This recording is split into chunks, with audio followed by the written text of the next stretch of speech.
drew you to the youth? You know, you were in corporate and all of that. What was that first thing that said, I want to now take part into this and work with the youth? And, you know, for me, it is, I look at, you know, my background, where I come from. My father is a mine worker, or was a mine worker. My mom is a cleaner. So there wasn't really, the cards weren't really great. Like they were not looking too great for me. And to have Oprah Winfrey to choose me out of tens of thousands of girls in South Africa to say, this is what I'm going to do for you. So I've always known, you know, as a teenager going into, you know, in that under Oprah Winfrey's wing and her teachings and everything, I realized that you just need one person, just that one person who can give you that aha moment where it clicks and you're like, I'm going to change the trajectory of my life. So that's the one thing that's always the passion for developing youth, because, you know, you can I sit with these kids for an hour every month, one-on-one.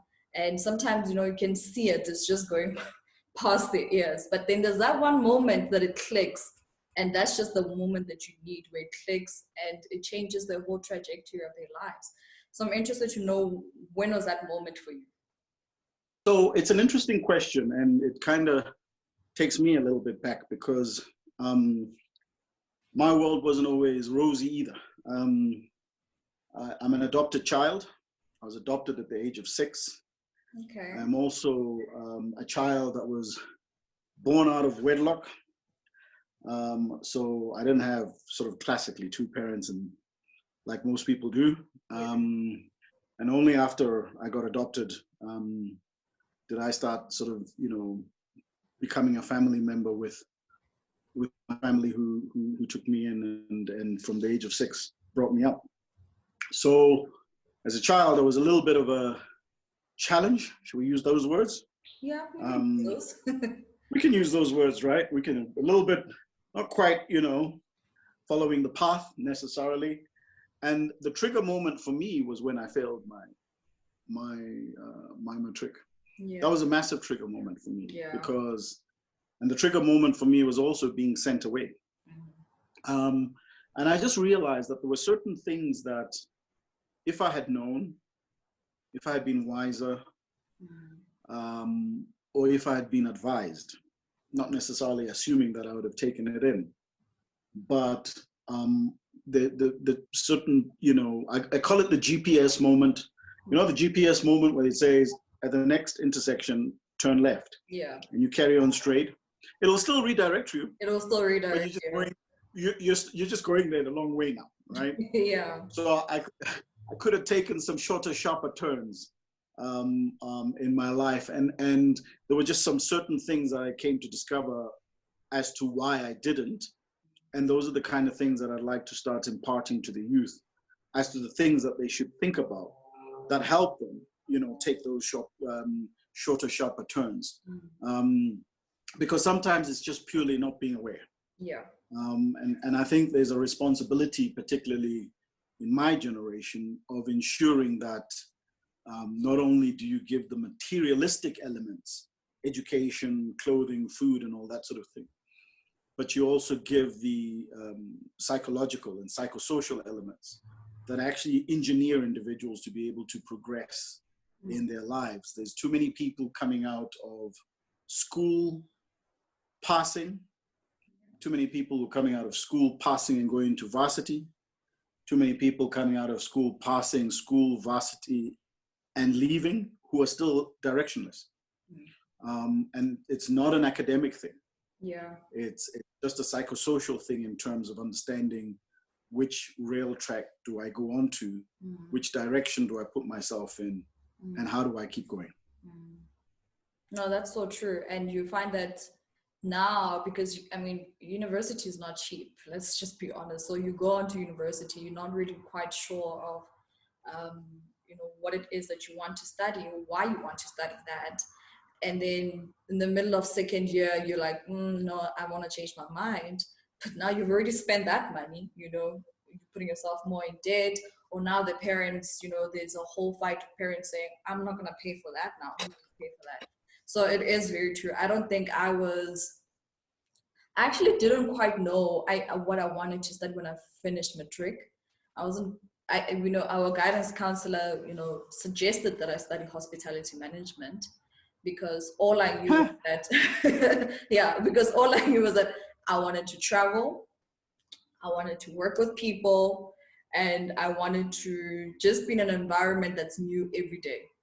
And Yeah, she yeah. said, go into hospitality. So I went into hospitality. I Did did. you do that? I did. Oh, wow. I studied You know hospitality why I laughed? management. Pardon?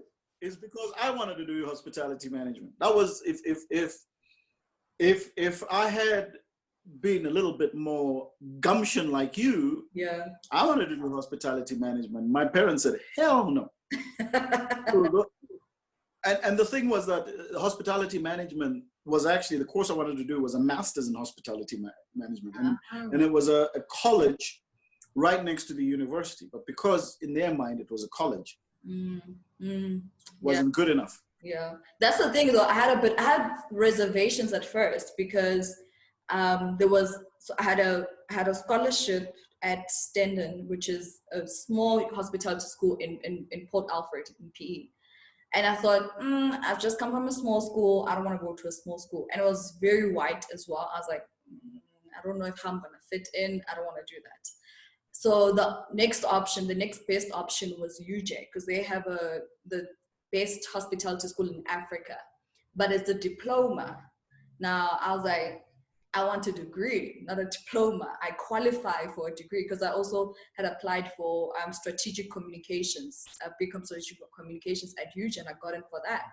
So I was a little bit like, oh, which one do I go for? So I eventually went in to do the hospitality, and I think it worked out great because after that, I was never top 10 at, at the hotel school, but I was one of the most outspoken, people. I was on the, student representative council. I had a good relationship with the director, all the lecturers, and the lecturer in third year and final year, you go and do your training at hotels across the country, but they place you there. So the lecturer who places you chose the Beverly Hills Hotel in Durban, which is a 5-star hotel. Oh, And wow. I know. Only a few people get to go to a 5-star hotel. And it worked out so well for me. The academy was so generous, the foundation was so generous to help me move and pay for all of that. So I moved to Durban in my final year and did my training at the Beverly Hills.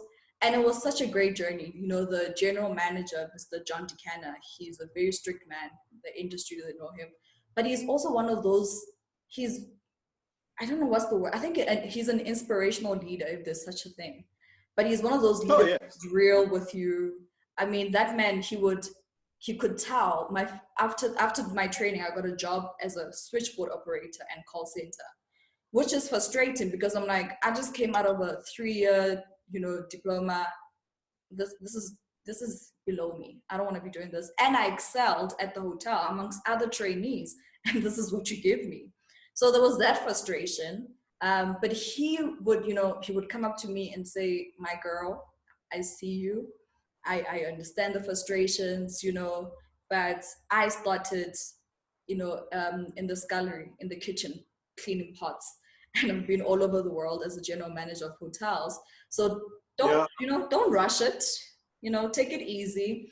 And I think those are the, I really appreciate that in him, even now, every time I see him, he's at the Palazzo now. Every time I see him, I'm just like, dude, you really helped me starting off my career to see somebody in the leadership position that I wanted to be at. And for him to say, this is where I started where you are and you will get there. I think that's what really helped me and motivated me not to give up. And then straight after, I did only a year because I wanted to go back to school and do my BTech. So I went back to UJ. But going back to the point about, building relationships, when I went back to UJ, I literally emailed the director and I said, hey, Dr. D, I'm coming back to Joburg to do my BTech. I need a job. And she said, there's no job, but we have learnerships.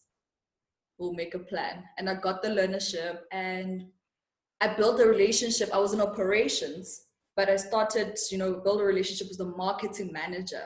And he took me under his wing and said, we don't have anybody doing our marketing. would you want to do this? And I was like, I don't know how to do it, but if you teach me, I'm okay with it.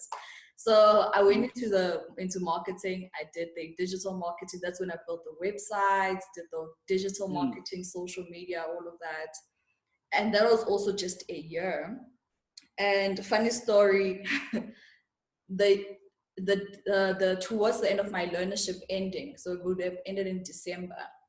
On the 30th of November, um, I was helping my OLAC system, Boomi, with her campaign, which was the launch would have been on the 1st of December for World AIDS Day. But I had a conversation with that director about staying at UJ for a couple of months because I was looking for a job and I hadn't found anything. And we had a conversation about me staying. So I was all excited. I'm like, okay, at least I have something for the next couple of months till I find a proper job. And I think about an hour later, she had changed her mind. So she tells me, I've changed my mind. So now I'm crushed all over again. Wow.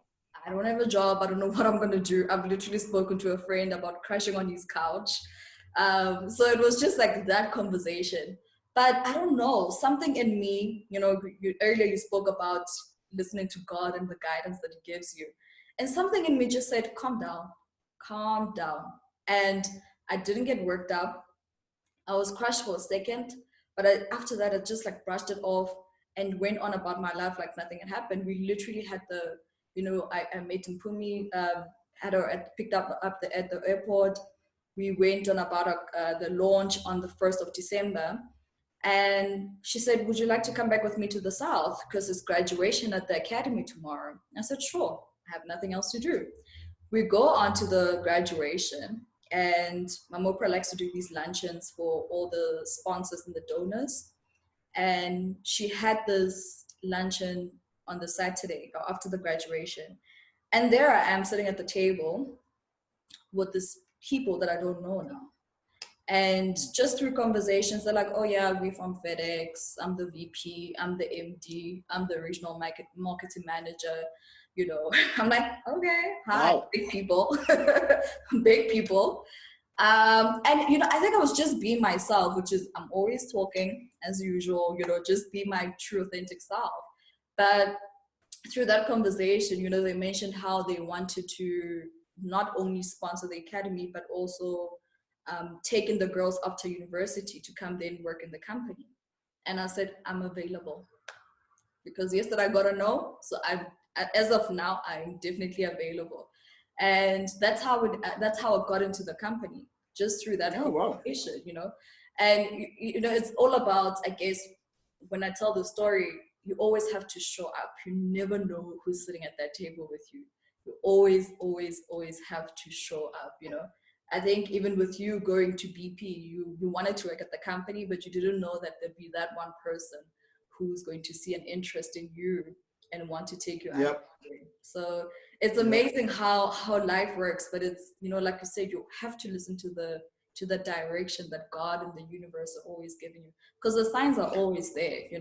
It's never it's never a no, it's not now, or I have something better for you. Yeah, you've got an internal guiding system. Everybody has it all the time. That gut thing that tells you this is, this feels good. This doesn't feel good. I'm happy. No, I'm not happy. Those are all guidance systems that are giving you an indication, not only of your state of behavior, but of your state of mind as well. Yes. And if you listen to those guidance systems, if you now decide that, you know what, I've actually decided that I'm going to spend more time in the feeling good phase than not feeling good. Then what is it that I want to be doing that makes me feel good? And then you quickly begin to realize the things that make you feel good, and then you try and stay in that state. Yeah. But a lot of us know that what we're doing, we don't enjoy. We're not having fun. We're not feeling good, but we pursue it. We carry on because we're trying to fulfill something else, and that's a need. And the need does not tie into and how you and how you are or what you're guided to do don't necessarily work hand in hand. Yeah. And sometimes the process and the journey to get to the end state of who you are really designed to be is not in the same direction as what tends to be with need, immediate gratification and requirements. It feels like a need at the time. Yeah. Paying the bond feels like a need. then the question is, do you need the bond? Do you need the bond? So you build up these things that ultimately you become accountable to and for, bills for your car, bills for your bond, bills for everything else, your social life, etc., etc. And you become accountable to those, and then you start completely ignoring the very direction that you were given. And once this one becomes bigger than that one, then this one gets drowned by that one, and then you stop hearing it. And that's the challenge. It's that constant recognition of hearing, you know, the voice that says, hey, I know this is going to be a little longer. I know this is, but keep going. Trust me on this one. Yeah. I always do that. I use the analogy all the time of my GPS system. Yep. It says, 200 meters, turn left. And you go, what? Left? No, can't be. Must be the next one. Must be and the it was next. actually avoiding you going to the next one, because the next one's where the traffic jam is. And you're like, oh, shucks, I should have turned back there. So those are the kind of experiences that people have, and it's important to be consistently and continuously listening to your guidance system. It's there, and the challenge for me with young people is to say, look, how long are you going to wait until it actually kicks in?